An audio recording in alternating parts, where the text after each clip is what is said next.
Summer membership pricing. Buy online today.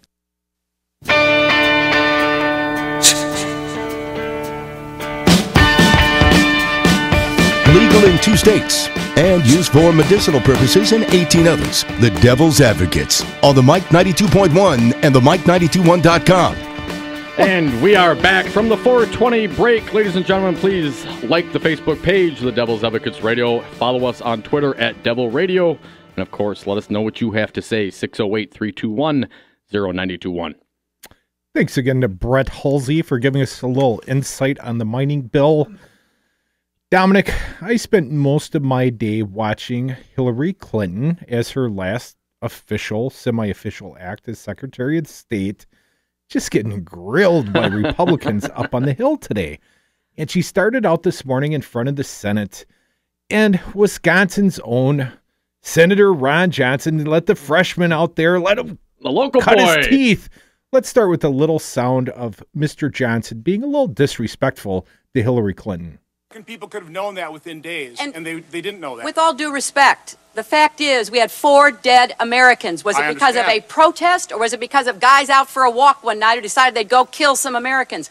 What difference at this point does it make? It is our job to figure out what happened and do everything we can to prevent it from ever happening again, Senator. Now, honestly, I will do my best to answer your questions about this, but the fact is that people were trying in real time to get to the best information. The IC has a process, I understand, going with the other committees to explain how these talking points came out. But, you know, to be clear, it is, from my perspective, less important today, looking backwards, as to why these militants decided they did it, than to find them and bring them to justice.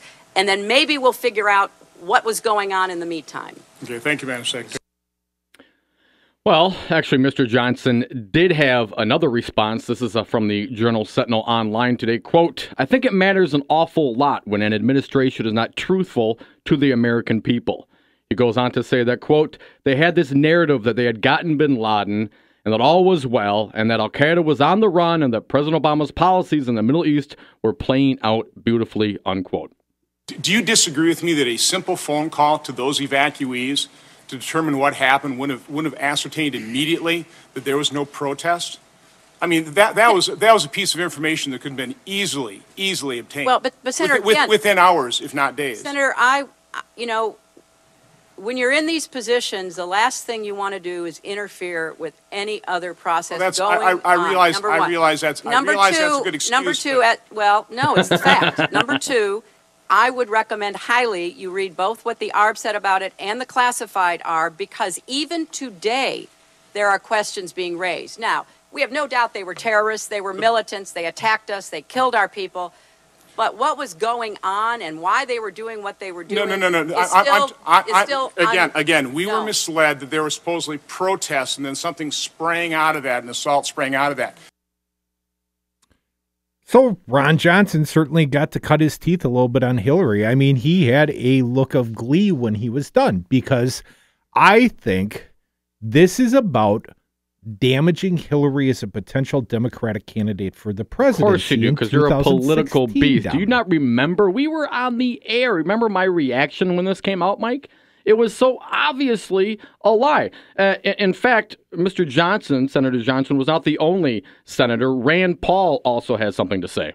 Had I been president at the time, and I found that you did not read the cables from Benghazi, you did not read the cables from Ambassador Stevens, I would have relieved you of your post. I think it's inexcusable. It's inexcusable. And lest we forget, about 10 days later, in Pakistan, the State Department spent $70,000 to buy airtime to run this ad. Since our founding, the United States has been a nation that respects all faiths. We reject all efforts to denigrate the religious beliefs of others. But there is absolutely no justification to this type of senseless violence. None. Let me state very clearly, and I hope it is obvious, that the United States government had absolutely nothing to do with this video. We absolutely reject its content and message. America's commitment to religious tolerance goes back to the very beginning of our nation. Crudy, what is that? What are they talking about? This is 10 days. Now, for sure, any data came out, they'd have known that this was not. And I would wager any action that they knew right off the bat this wasn't. Because, again, from Johnson's perspective, which I don't disagree with, is that they're trying to fill the narrative. Crudy, what are they doing? Why are we paying for commercials in Pakistan? Does this make any sense to you whatsoever? What you have failed to do, Dominic, here on the Devil's Advocate show is fill the narrative, because not every progressive, not every listener of the show gives a rat's patoot about what happened in Benghazi. Yeah, it's only this is the headline of the day. So let me at least set the stage for people a little bit. There was this video out there that insulted Allah, that stirred up the whole, Middle East on that day. There were rampages going on in Cairo. There were things going on all over the place, Dominic. And you expect, in the midst of a crisis, because I was on the show with you at that time, you were the guy reacting the exact same way as Mitt Romney, which was to jump to conclusions and overreact and force the timelines of the administration. Crudy, 10 days later, they released that commercial in Pakistan. Are you going to tell me that within 10 days, they didn't know that their original information was false? It is, I quote, key questions surrounding the identity, actions, and motivations of the perpetrators remain to be determined. I recommend that all members and staff read the classified version of the ARB, which goes into greater detail. I obviously can't speak to it, but it does go into greater detail because there were a variety of potential causes and triggers for this attack. There's evidence that the attacks were deliberate, opportunistic, and pre-coordinated, but not necessarily indicative of extensive planning. Dominic, as it was pointed out to Mitt Romney in, I believe it was debate number 2, the president was in the Rose Garden the next morning talking about acts of terror. So it's not about how quickly they generally responded. Talking about acts of sure, terror. Generally. Right. But he was out there the next morning. So, despite you and Mitt Romney's rage, it's not that we didn't respond in a timely fashion. We just didn't give you the complete and utter and total response that you were looking for. Well, no, they didn't give the truth. And if you know what, Hillary is the Dick Cheney of the right. Right? The Rumsfeld of the right.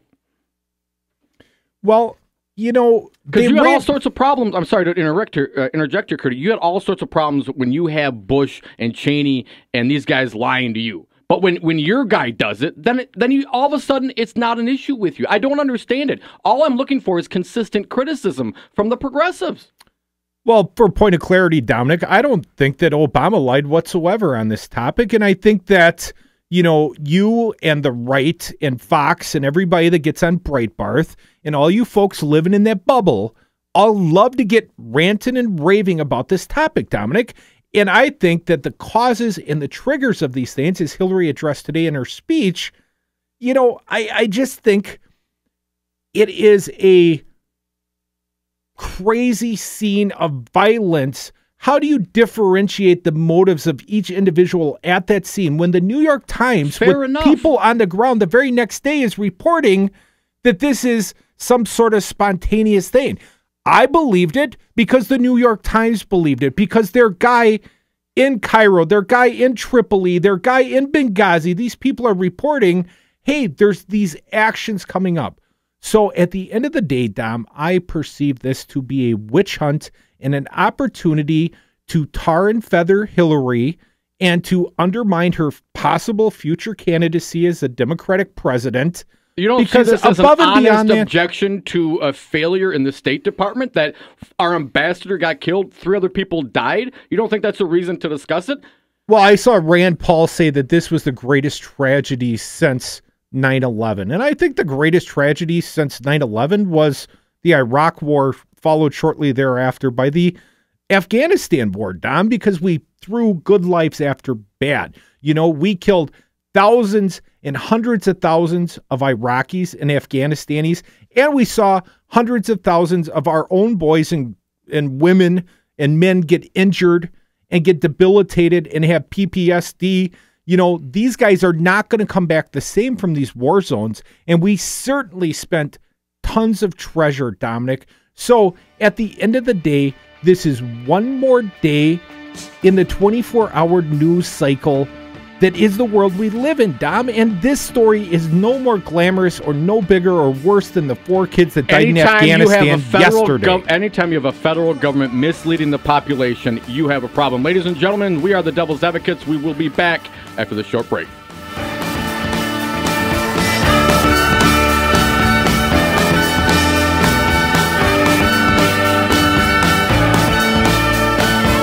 Hi.